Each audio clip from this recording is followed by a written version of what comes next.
At 92, Angie Dickinson confesses he was the love of her life.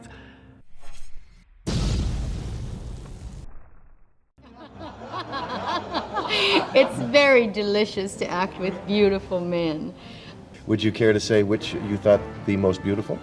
Prepare for a revelation that will send shockwaves through Hollywood. Angie Dickinson, the legendary actress whose charisma and talent have captivated audiences for over 6 decades, is about to drop a bombshell. At the age of 92, she's finally ready to unveil a secret she's held close to her heart. The man who stole her heart, the one she considers the love of her life. From her iconic roles in Rio Bravo and Dressed to Kill to her groundbreaking portrayal in Policewoman, Angie has always been an enigma. But today we're peeling back the layers of mystery. So buckle up and join us as we dive deep into Angie's life and uncover the identity of the man who was truly the love of her life.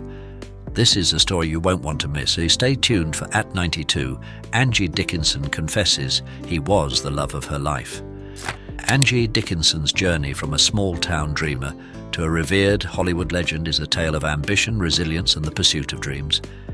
Originating from Culm, North Dakota, as Angeline Brown on the 30th of September 1931, Angie was introduced to the allure of cinema at a young age.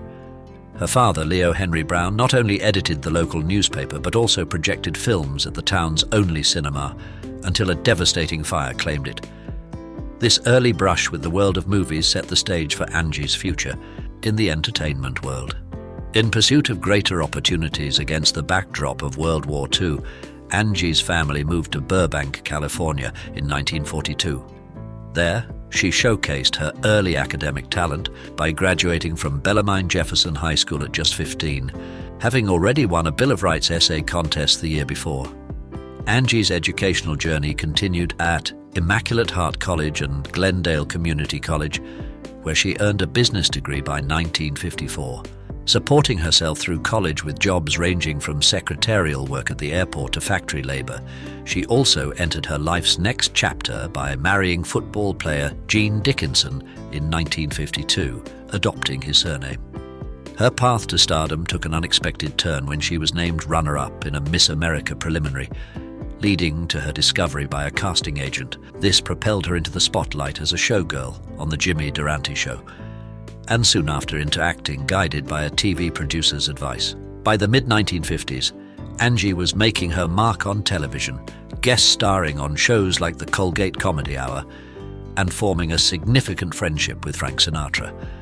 Her debut on Death Valley Days on New Year's Eve 1954 kick-started a series of roles in productions such as Matinee Theatre and Gunsmoke, showcasing her adaptability as an actress. Angie's film career began to flourish with her debut in Lucky Me, 1956, followed by impactful roles in Gun the Man Down, 1956, and her breakthrough in Rio Bravo, 1959, acting alongside John Wayne. Her versatility shone through in diverse roles, including a femme fatale in The Killers, 1964, and a compelling performance in The Chase, 1966.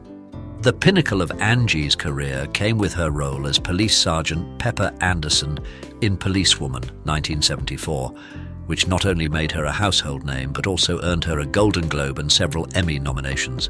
Angie Dickinson's illustrious career, from her humble beginnings to becoming an iconic figure in Hollywood, epitomizes her dedication, talent, and an undying passion for acting. Amidst a flourishing career in Hollywood, Angie Dickinson's personal life was a roller coaster of deep affection and profound challenges. Her marriage to college football hero Gene Dickinson in 1952 ended in divorce 8 years later, amid swirling rumors of her liaisons with high-profile personalities like Frank Sinatra and John F. Kennedy. Despite her strong denials, the rumors strained their relationship beyond repair, leading to their split. Yet she chose to retain Gene's surname, now a part of her identity in the glitzy world of show business.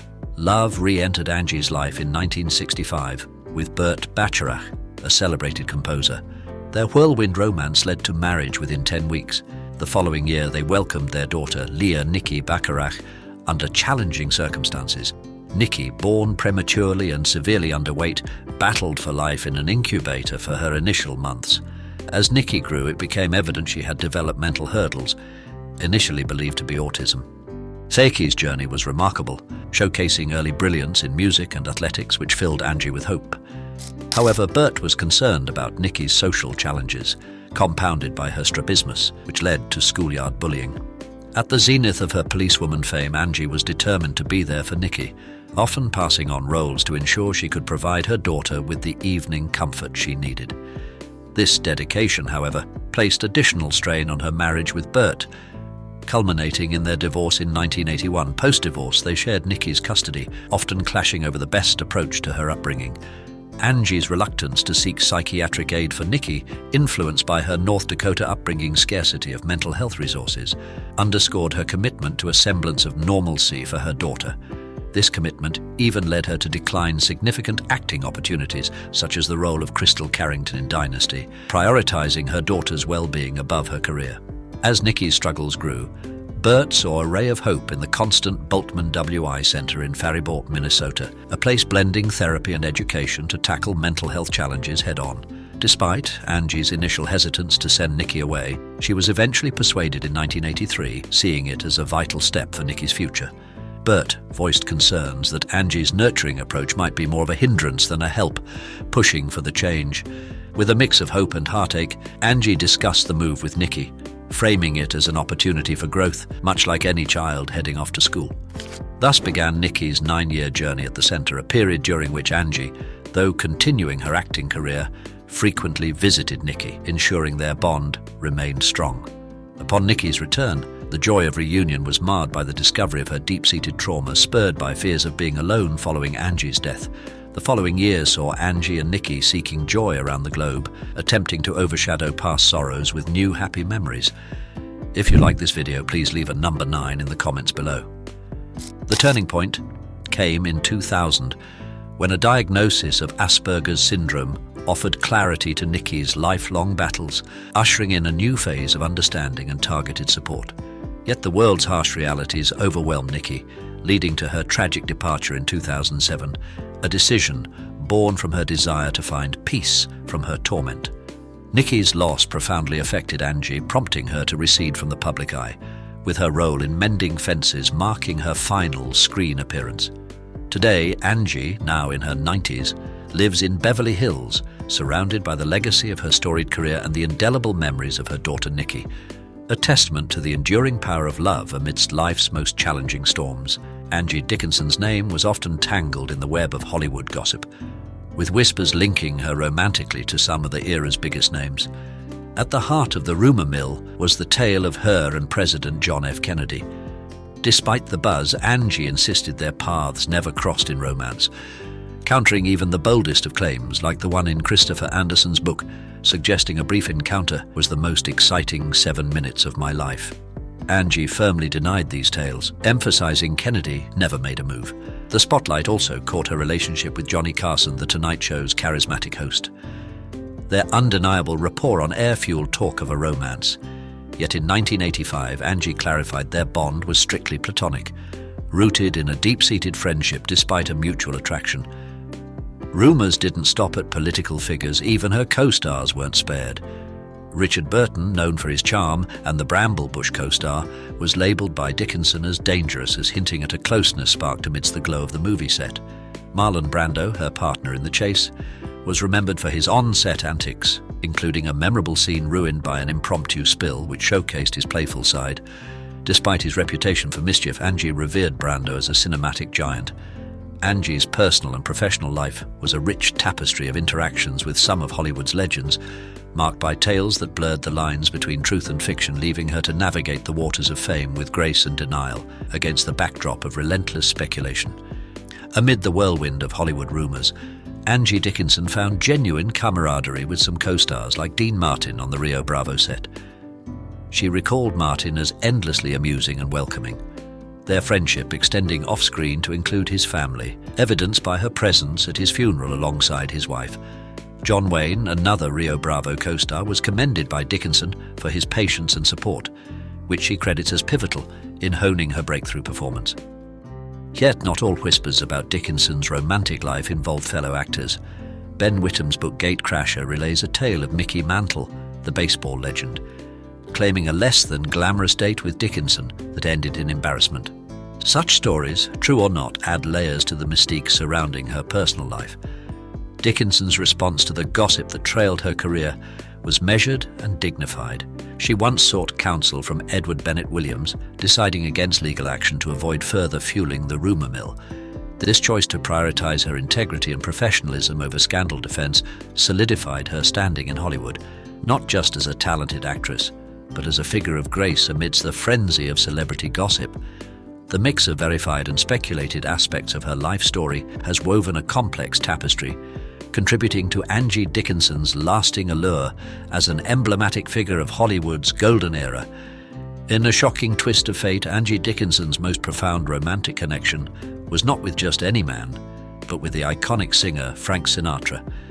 Their relationship, a complex tapestry of love and passion, intertwined through 2 decades, beginning with a chance meeting in 1953 on the set of the Colgate Comedy Hour. Sinatra, instantly captivated by Dickinson's allure, audaciously asked for her number, fully aware that she was seeing someone else. This bold act marked the beginning of their intermittent yet intense romance. In an astonishing revelation, Angie would later confess that Sinatra was, in fact, the love of her life. This daring love story, filled with audacity and passion, spanned over 2 decades, leaving an indelible mark on both their lives. Their bond was a blend of admiration and mutual respect, with Dickinson often expressing awe at Sinatra's unmatched charm and musical genius. She highlighted his courage in both his musical pursuits and his choice of challenging roles, underscoring the depth of his artistry. If you like this video, please leave a number 9 in the comments below. Their chemistry transcended off-screen as well, most notably in the 1960 film Ocean's 11, where Dickinson played Sinatra's on-screen spouse. This collaboration only intensified their connection, leading to serious conversations about marriage by 1964. Dickinson candidly shared their considerations of matrimony, but admitted to reluctance in embracing the lifestyle changes it would entail, especially Sinatra's nocturnal habits. She was satisfied with the nature of their relationship as it stood, choosing not to alter it with marriage vows. Dickinson's admiration for Sinatra remained unshaken over the years, complemented by her high regard for his first wife, Nancy, whom she praised for her graciousness. This complex dynamic, coupled with her respect for Nancy and the Sinatra family, further influenced Dickinson's decision against marriage, preserving her cherished bond with Sinatra while honoring existing family ties. At 83, Angie Dickinson peeled back the curtain on her decades-long off-and-on love story with Frank Sinatra, revealing their whirlwind romance that began back in 1953. Speaking at a Citi Credit Cards event in 2015, she spilled the beans on their first electrifying encounter and the undeniable spark that ignited between them, setting the stage for a love affair that lasted 20 years. Despite this passionate connection, Angie's journey took a turn when she tied the knot with composer Burt Bacharach in 1965. Their marriage, enduring until 1981 and blessing them with a daughter, ended on a bittersweet note. Angie later unveiled a painful truth. She felt Bacharach's love was lacking, missing the depth and respect of true love demands, yet Sinatra remained a constant in her heart. In various interviews, Angie waxed nostalgic about their shared moments, Sinatra's unmatched talent, and the indescribable way he made her feel long after their romance had faded into memory. Fast forward to 2019 at 91, Angie reflected on Sinatra with a tender smile in a chat with Fox News Digital. "It feels good to think about him." As she geared up to present her classic film Rio Bravo at the TCM Classic Film Festival, she fondly recalled the man she declared as the love of her life. Her reminiscence painted Sinatra as both a remarkable talent and a complex man, acknowledging the love they shared was fraught with challenges but undeniably significant. For Angie, Sinatra was more than a memory. He was an eternal flame in her heart, defining a chapter of her life she cherished deeply. In the tapestry of Angie Dickinson's life, woven with threads of triumph and tragedy, her story stands as a poignant reminder of the resilience of the human spirit. Despite the glittering allure of Hollywood, her most defining roles were played off-screen. As a devoted mother navigating the complexities of love, loss, and the relentless pursuit of happiness, Angie's journey teaches us the invaluable lesson that behind every facade of success lies a deeper, more complex narrative of personal battles and the universal quest for understanding and acceptance. Her unwavering commitment to her daughter Nikki in the face of unimaginable challenges highlights the profound depth of parental love and the sacrifices one is willing to make for the well-being of their child. As we reflect on Angie Dickinson's life, let's remember the courage it takes to face our struggles head-on, the importance of seeking support and understanding in times of need, and the healing power of love and compassion. Angie's legacy, both as a celebrated actress and as a mother, serves as an enduring source of inspiration, reminding us of the strength found in vulnerability and the unbreakable bonds of family. We encourage you to join the conversation and share your thoughts on Angie Dickinson's remarkable journey. If you're a fan of hers or if her story has touched you in some way, please. She was beautiful, now about 70. How she lives is sad. Once upon a time, she was the epitome of beauty, the face that launched 1,000 magazine covers. Janice Dickinson, the world's first supermodel, a woman who defined an era with her stunning looks and fearless spirit. But now as she approaches her 70s, the glitz and glamour have faded. The lights of the runway have dimmed, replaced by a reality that is as harsh as it is heartbreaking. Today, we pull back the curtain on Janice's life, revealing a story that is far removed from the sparkling world of high fashion. It's a story that will shock you, move you, and perhaps even bring a tear to your eye. So buckle up, because you're about to embark on an emotional roller coaster ride. This is the untold story of Janice Dickinson, a tale of beauty, age, and a life that is sadly far from the runway. Opinions on Janice Dickinson vary widely, and let's face it, not everyone's a fan. Janice indeed can be quite the handful, but undeniably captivates attention. Born into the bustling world of Brooklyn, New York, on February 16, 1955, Janice emerged as the middle child in the Dickinson household, sandwiched between her elder sister Alexis, who pursued real estate, and Debbie, her younger sister, who also ventured into modeling. Janice has openly shared the dark chapters of her childhood, revealing the distressing physical mistreatment one of her sisters suffered at their father's hand, not to mention the emotional turmoil Janice herself faced. Reflecting on her tumultuous upbringing under the shadow of a father prone to fits of rage, Janice recounts enduring both verbal and physical lashings for resisting his improper advances. She recalls his cruel jibes, disparaging her tomboyish appearance and doubting her potential, all starting when she was merely a toddler. Puzzled by her father's harsh words, Janice said, "Because I wouldn't give in and let him have intimate relations with me, I was beaten both verbally and physically on a daily basis. It was said that because I looked like a boy, I wouldn't amount to much. I was looking at him at 3 years old thinking, why is my dad telling me I should have been born a guy? So I thought maybe I should act like a boy. I began to serve karate and go swimming. I still do yoga every day. My mum didn't know what to do with me. I was in Catholic school where the nuns were beating me, and my dad was beating me at home because I had a big mouth." Even beyond the family, Janice faced abuse, revealing a disturbing incident involving her ballet instructor.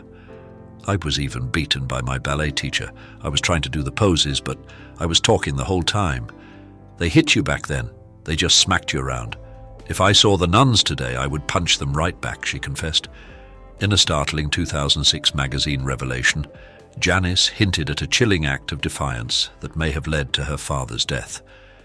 She said, "When he was on his way to the hospital, I tossed his medications out of the car window and didn't tell the doctors. Maybe I wanted to kill the abuser." However, her mother's influence wasn't solely oppressive. Recognizing Janice's potential, she enrolled her daughter in a plethora of extracurricular activities, from language classes and ballet to regular church visits. By 15, Janice took her first steps into the modeling world, joining a modeling academy. She humorously described her teenage self as lanky and flat-chested, a stark contrast to her later appearance. In her own words to the Sunday Times, Janice said, "I was tall and dark with no curves, no nothing, and I took heat for it from everyone around me. I'm 5'10" and was very flat-chested back in those days. I got these tatas much later in life. The modeling instructor told me my look would never make it, but if you wanted to succeed in anything, you have to believe in yourself. I still have this blind confidence. I believe in myself, in people. I love people. Janice Dickinson's journey to stardom wasn't without its hurdles. After clinching the title of Miss High Fashion model in the early 70s, she made her way to the Big Apple, hungry for modeling gigs. However, the industry's preference for blue-eyed blondes led to rejection from top agencies like Eileen Ford, branding her too ethnic and doubting her prospects in the field. But fortune smiled on Dickinson when Lorraine Bracco, linked with fashion photographer Jack Silverstein, saw potential in her, leading to Dickinson's first agency sign-up with Wilhelmina Cooper. Her career trajectory soared in Paris, where her unique looks became the toast of the European fashion scene. By 1978, Dickinson was back in New York, raking in an impressive $2,000 a day, surpassing the earnings of her peers by a significant margin. Her defiance against early rejections fueled her ambition, notably when she landed a major campaign with JVC and later signed with Ford models, despite their initial dismissal. Dickinson's determination saw her joining elite model management, becoming an icon in the 1980s supermodel era.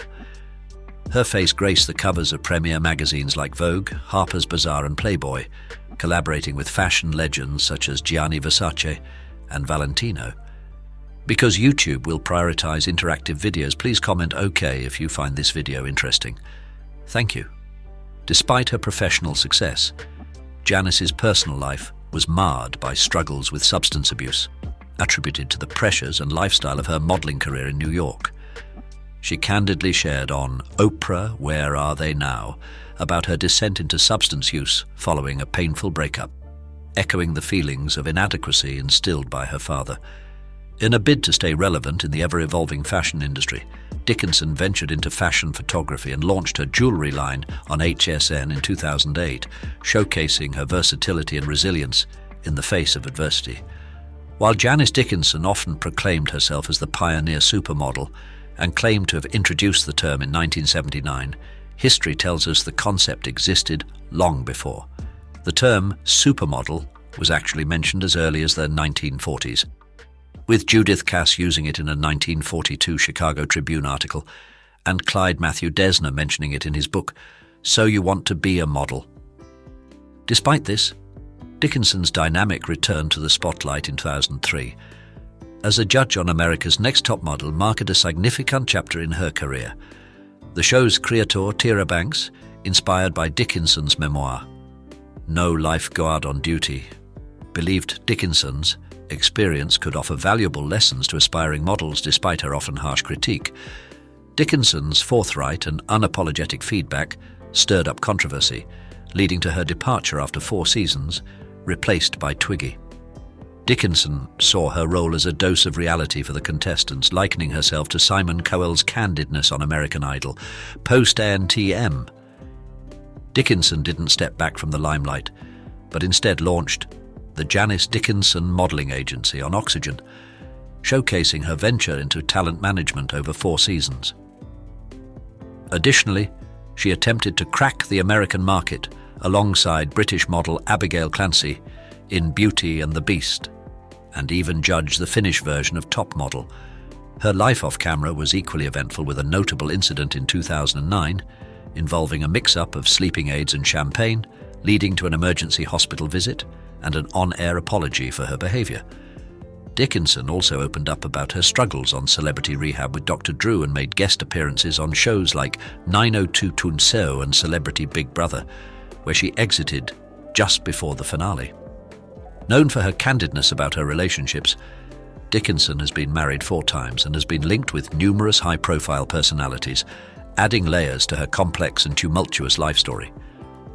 Now settled with musician Joe Kaplan, she reflects on a life filled with both challenges and triumphs, including raising her 2 children, Nathan and Savannah, amidst public scrutiny and personal battles. Because YouTube will prioritize interactive videos, please comment OK if you find this video interesting. Thank you.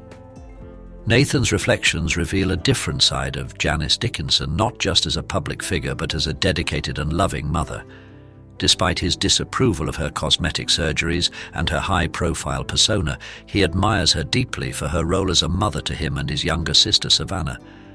Nathan highlights Janice's commitment to her family, whether she's preparing meals herself or ensuring they're well cared for by others. Her proficiency in languages like Italian and French and her extensive education further illustrate the breadth of her talents beyond the modeling world.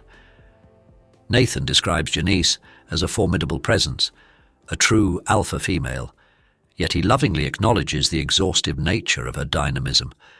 This aspect of their relationship resonates with many who find their own parents overwhelming at times. The story of Savannah's birth in 1994 adds a layer of complexity to Janice's life narrative.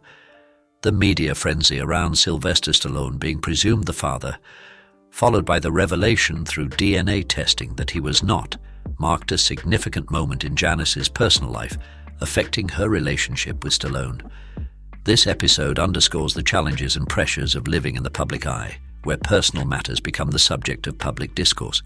Through it all, Nathan's words paint a picture of Janice Dickinson as a multifaceted individual, navigating the trials of fame while fostering a nurturing and educational environment for her children. In her memoirs and various interviews, Janice has been open about her past relationships with notable figures from both genders. Her personal life took a positive turn when she announced her engagement to Dr. Robert Gerner, known as Rocky, a psychiatrist, in 2012, leading to their marriage in December 2016. In a bold move towards transparency, Janice revealed in November 2014 her harrowing experience with Bill Cosby in 1982, claiming harassment. She shared that attempts to include this incident in her 2002 autobiography were thwarted by legal pressures from Cosby's team. March 2016 marked a challenging period for Janice as she was diagnosed with breast cancer. Fortunately, after 6 weeks of radiation treatment, she was joyfully declared cancer-free. Janice chose to turn her ordeal into a platform for advocacy, urging women to prioritize their health through regular screenings and mammograms, a testament to her resilience and dedication to women's health awareness. Janice has also been candid about her experiences with cosmetic surgery, openly discussing procedures she has undergone, including facelifts, breast augmentation, tummy tucks, and more.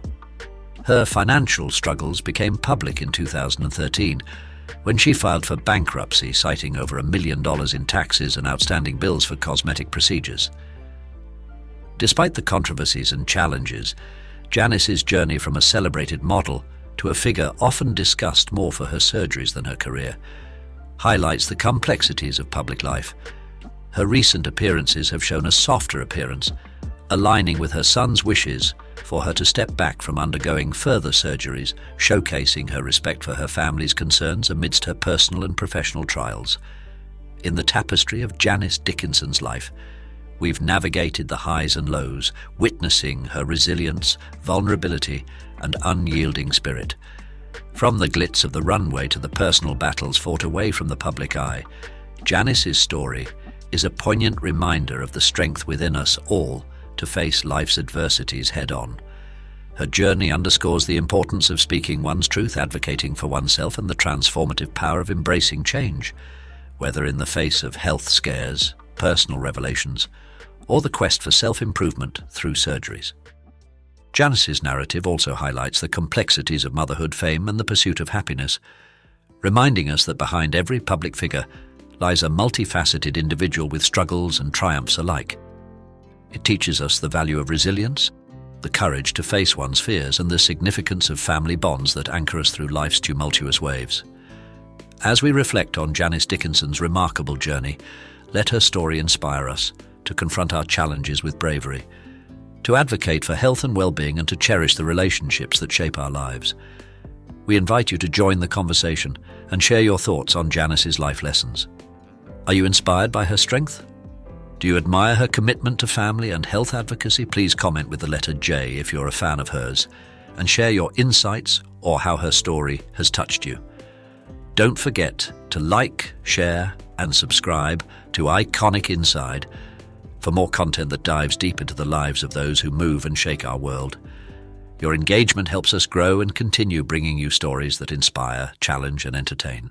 The National Medal of Arts recipients: Linda Ronstadt. Never think of yourself as the marrying kind. Why not? Not cut out for marriage. Why? Linda Ronstadt confesses why she could never marry. Linda Ronstadt is now about 80. Have you ever pondered why she never married?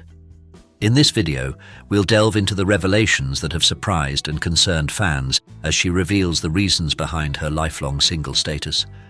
Renowned for her enchanting voice in timeless classics like Blue Bayou and Just One Look, Linda Ronstadt's personal life has long been veiled in mystery. Despite her success, echoes of loneliness resonate throughout her journey. To fully comprehend Linda Ronstadt's stance on marriage, we must delve deep into the origins of her early life. Oh, it's so weird, it's just luck. I had no idea what I was doing. Linda Ronstadt's formative years were painted on a broad canvas of cultural influences and pivotal decisions that would ultimately chart the course of her life. Born in 1946, her upbringing in Tucson, Arizona, was a rich tapestry of her Mexican and white heritage, inherited from her father's Mexican ancestry and her mother's white lineage. Her family environment was not just nurturing but instrumental in her musical development. Her father, Gilbert Ronstadt, a successful machinery businessman, cherished traditional Mexican music, imparting his love for the vibrant melodies of rancheras and boleros to Linda and her siblings. Meanwhile, her mother, Ruth Ronstadt, a dedicated homemaker, had a fervent love for opera, exposing Linda to the grandeur of classical music from a young age. If I didn't hear it on the radio, or if my dad wasn't playing it on the piano, or if my brother wasn't playing it on the guitar or singing it in his boys' choir, or my mother and sister weren't practicing a Broadway tune or a Gilbert and Sullivan song, then I can't do it today. It's as simple as that. All of my influences and my authenticity are a direct result of the music played in that Tucson living room. Linda Ronstadt. Ronstadt's fervent love for music flourished early, leading her to perform at local spots with her siblings against the stark yet inspiring backdrop of Tucson's deserts. This environment nurtured the emotive richness in her voice that would later define her career. Her initial foray into the music scene was with her band, the Stone Ponies, which hit the charts with Different Drum in 1967. Linda's resonant voice soon catapulted her into fame as a solo artist, marking her as a trailblazer who daringly traversed various musical landscapes. Envision her discography as a voyage across country rock, pop, and beyond, showcasing her versatile artistry across every stop.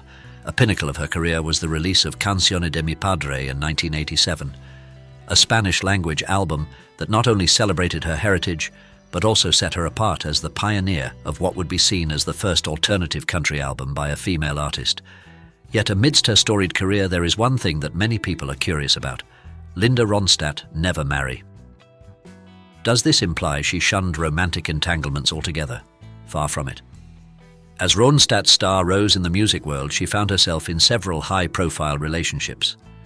Despite being linked with notable personalities from the realms of entertainment and politics, she chose not to wed. Speculation abounded regarding her relationship status, with rumors suggesting her singleness was tied to her sexual orientation, perhaps kept hidden for fear of backlash. However, Ronstadt dispelled these assumptions with a different truth in a revealing interview, offering insight into her personal life choices. At a pivotal moment in her journey, the remarkable woman behind the music shared a deeply personal aspiration. She yearned for love, for a connection that transcended mere companionship, to marry someone who could truly resonate with her soul. This quest wasn't driven by the pressures of society, but by a heartfelt longing for a partner whose presence would harmonize with her own essence. But who could qualify as the right person in her eyes? She laid bare her heart, outlining the qualities that mattered most: unwavering loyalty, a vibrant personality, and a nurturing spirit were the pillars of her ideal mate. Humor, too, played a crucial role. The ability to evoke laughter was tantamount to holding a key to her heart. Moreover, a mutual appreciation for melodies and an intimate understanding of her inner world were essential. These were not just whimsical desires, but heartfelt necessities. Yet the melody of her life took a bittersweet turn. Despite forming connections with men who shared her fervor for music, none managed to become her lifelong duet partner. Linda Ronstadt dating history. Before we uncover the deeper, more poignant reasons for her decision to stay single, let's venture into the intriguing tapestry of unique relationships that enriched her narrative. In the dawn of 1970, Linda found herself in the throes of a significant romance with Grammy laureate John Boyan. Their connection transcended the ordinary. They not only shared a home, but their lives intertwined to the extent that John took the helm of Linda's burgeoning career. Their partnership flourished, rooted in mutual commitment, blossoming over the years into something profoundly special. Yet, the path of true love often winds unpredictably. Their decision to cohabit marked the beginning of unforeseen challenges. Linda candidly recounted to Rolling Stone in 2019 how their union unraveled amidst shared domesticity. At this crossroads, she yearned for a partner who not only embraced her dreams, but championed her choices. Despite the rift in their personal lives, their professional bond remained unscathed. They persevered in their collaborative efforts, each holding a deep-seated admiration for the other's artistic prowess. Following her separation from John, Linda's heart was captivated once more in 1972, this time by J.D. Souther. Together, they embarked on a shared life journey, weaving 2 years of cherished moments and collaborative creativity. Their partnership bore fruit in the form of timeless tracks like Faithless Love, Simple Man, Simple Dream, and Prisoner in Disguise. Yet, as all stories evolve, their romantic tale drew to a close in 1974, with J.D. candidly expressing a faded memory of their parting reasons. Despite the end of their romance, a profound respect and fondness for the connection they had fostered endured between them. In the wake of her relationship with J.D., 1974 also marked the beginning of a new chapter for Linda, as she found herself drawn to Albert Brooks, known for his role in Defending Your Life. Despite the glaring contrasts in their professional lives, Linda's disinterest in Albert's acting career and his distance from the musical world, they found themselves irresistibly attracted to each other. However, this union too was not meant to last, concluding before the dawn of 1976. Let's delve into Linda Ronstadt's most notable romance with Jerry Brown, the esteemed American politician and former governor of California. Their love story ignited in 1971, blossoming throughout the late 70s into a relationship filled with joyful moments. Linda, in her 2013 memoir Simple Dreams, fondly recalls the happiness they shared during those years. Jerry was captivated by Linda from the very beginning. However, Linda harbored a sense that their connection wasn't destined for eternity. The challenges of dating someone deeply entrenched in the political sphere were not lost on her. She understood the unspoken expectations. A politician's partner often needs to be a stable home presence, a role difficult to fulfill by a singer whose life was a whirlwind of tours and performances. Linda, pragmatic and self-aware, never harbored illusions about their futures being entirely intertwined. She anticipated that Jerry's world would feel too restrictive for her free spirit and her unpredictable lifestyle too chaotic for his. Thus, with grace and mutual respect, they chose to go their separate ways, each pursuing paths that were true to their individual essence. Despite the divergence of their journeys, they remained in good standing, cherishing the bond they once shared. Jerry's presence in Linda's narrative may be understated, and she seldom lingers on this chapter. Yet it remains a testament to their mature handling of a relationship that bridged two vastly different worlds. After parting ways with Jerry, Linda's life took an unexpected turn, leading her into the company of Bill Murray. Yes, the Emmy Award-winning actor known for his role in Groundhog Day was rumored to have shared memorable moments with Linda in the early 1980s. The plot thickened in 1983 when Linda crossed paths with Jim Carrey at one of his comedy shows in Los Angeles. Initially in search of talent to launch her tour, Linda stumbled upon something far more intriguing, a unique bond with Jim. Their romance blossomed over 8 enchanting months. Jim Carrey, smitten by Linda, lauded her as an extraordinary person. His admiration was unmistakable as he reiterated, "She is an incredible human being," a testament to the profound impact she had on him. After her relationship with Jim, Ronstadt's affection for George Lucas, the creative genius behind the Star Wars trilogy, aligns perfectly with her ideal partner's attributes: intelligent, imaginative, inquisitive, engaging, and considered by many to be exceptionally kind-hearted. The admiration is mutual, with Lucas finding an equal number of reasons to be drawn to her. A notable commonality between them is their preference for privacy, both adopting a reclusive stance towards the media frenzy. Their relationship, enduring for over 5 years and progressing to an engagement, is a testament to their deep connection. Despite this, Linda and George chose to navigate their journey together, away from the public eye, embracing their bond with a dignified reserve. Her friends can only speculate.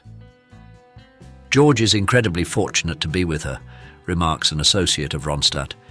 He's in for the time of his life, but then she'll shatter his heart into 1,000 pieces before moving on. In a bold defense, another friend asserts, she's not a nymphomaniac. She's wealthy, celebrated, constantly on the move, and yes, she might meet a man and decide to spend time with him. This behavior has been a male prerogative for ages, yet when a woman acts similarly, it's scrutinized. She's no Warren Beatty. Linda is selective. Amidst the roster of talented and charismatic figures in her life, one might ponder why Linda Ronstadt never contemplated marriage with any of them. Was true love an elusive dream for her? In 1974, she attributed her wariness of deep romantic commitments to the frenetic pace of Hollywood life. Linda introspected on her cautious stance towards relationships, aiming to shield herself from potential heartbreak, acknowledging the transient nature of romantic liaisons. Yet, she revealed an unexpected passion that occupied her time: reading. Far from the stereotypical rock star lifestyle, Linda was often found in her hotel room engrossed in books and knitting.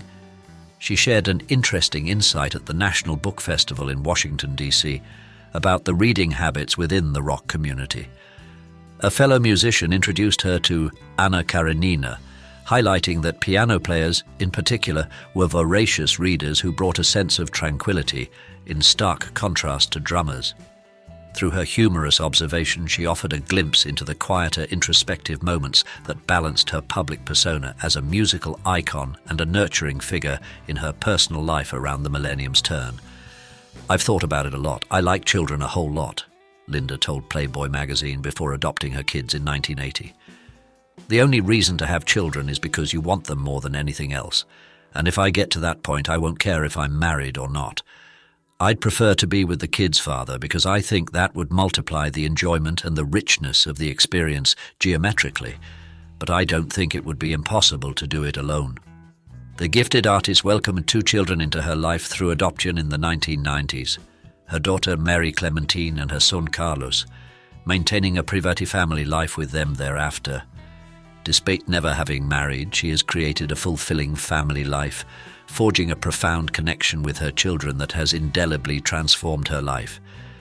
Linda Ronstadt is known to the world as one of the most talented singers in history, but she's also a doting mother. Mary Clementine Ronstadt. Mary Clementine, Linda Ronstadt's firstborn, entered her life through adoption in 1990 as a newborn. Emulating her mother, Clementine has carved her path in the arts. Her professional journey includes a decade-long tenure as an art assistant at the Guadalupe Art Program in San Francisco, as detailed on her LinkedIn profile. Beyond her professional pursuits, Clementine supports Los Chenzontles Cultural Arts Academy, a non-profit dedicated to preserving cultural arts. Mary's talents extend to music. She possesses a gift for singing, a skill nurtured by her mother. Linda revealed to Closer Weekly in 2021, "My daughter can sing harmonies because I taught her how." In another conversation with Closer, Linda emphasized the significance of art in child development, stating, "Children need art in their lives, real art, not the stuff you watch on television. Art is vital for processing emotions and forging a connection with one's roots and identity." Carlos Javier Andres Ronstadt. Carlos was adopted in 1994, grew up with his sister in San Francisco, California. Choosing a life away from the public eye, Carlos has maintained a close relationship with his mother. His professional path led him to Apple, as reported by the Los Angeles Times, showcasing a different set of skills beyond the familial musical talent. However, music still plays a part in his life. Linda Ronstadt, in an interview with Closer, expressed admiration for her son's musical ability, noting, "My son is actually really talented. He picked up the guitar and just learned it like lightning, but that's not his primary focus." She highlighted Carlos's tech career and personal life, adding, "He's a techie and has a good job and a nice girlfriend. My children both use music for their own enjoyment, which is what music is really for." Linda Ronstadt. Illness. What happened to Linda Ronstadt? Linda Ronstadt faced a formidable challenge, a battle with the once powerful voice that had captivated millions. By 2009, performing live became increasingly difficult, leading to her official retirement from music in 2011. The news she received was shocking. The full extent of her struggles was not publicly known until 2013, when she revealed her diagnosis of Parkinson's disease in an interview with the American Association of Retired Persons. The thought of losing her singular means of expression was an unimaginable prospect. Yet the unfolding of events would reveal a reality even more harrowing than she initially believed. Subsequent medical evaluations brought to light that she was not battling Parkinson's disease, but was instead facing a condition known as progressive supranuclear palsy, PSP. PSP and Parkinson's share certain symptoms, like tremors and challenges in movement, but PSP distinguishes itself as an even more aggressive and rare neurodegenerative disorder. It specifically targets the brainstem, impairing crucial functions such as eye movement, balance, and coordination. Faced with this dire diagnosis, Ronstadt confronted a profound adversity. Yet she resolved not to be silenced by her condition. But when questioned about her feelings towards the disorder that stripped away her singing voice and necessitated the use of walking sticks for mobility, Linda offered a response that was succinct yet profound: no regrets. She looked back on her extraordinary journey in music with gratitude, recognizing the remarkable longevity of her career in the limelight. The diagnosis inevitably redirected her life's path, diverging from the future she had once imagined for herself. Yet Linda embraced this new chapter with grace, finding solace and joy in activities like gardening, knitting, and enjoying leisurely travels, forging a life rich with different kinds of fulfillment. In a deeply moving conversation, Linda Ronstadt opened up about the struggles she endures, yet affirmed her enduring passion for music. "I can't sing at all, but I still love music and can still play music in my head," she confessed. Though the mesmerizing voice that once enchanted audiences worldwide and filled arenas may have fallen silent, Linda's indelible mark on the music world remains unshaken. In 2014, her illustrious career was honored with an induction into the Rock and Roll Hall of Fame on the first ballot, a testament to her significant contributions to music. For her legions of admirers, Linda remains an emblem of resilience, her incredible journey through music continuing to inspire. Her narrative, spanning the zenith of fame to poignant moments of solitude, prompts us to reflect on our own path through adversity. How do we muster the strength to persist and find light amidst the shadows? Engage with us by commenting below. Choose 9 if this story has resonated with you, or 0s if it hasn't met your expectations. Remember, your insights and feedback are invaluable as we continue to explore and share more stories that delve into the essence of humanity. Thank you for watching this, and see you in the next videos. Goodbye.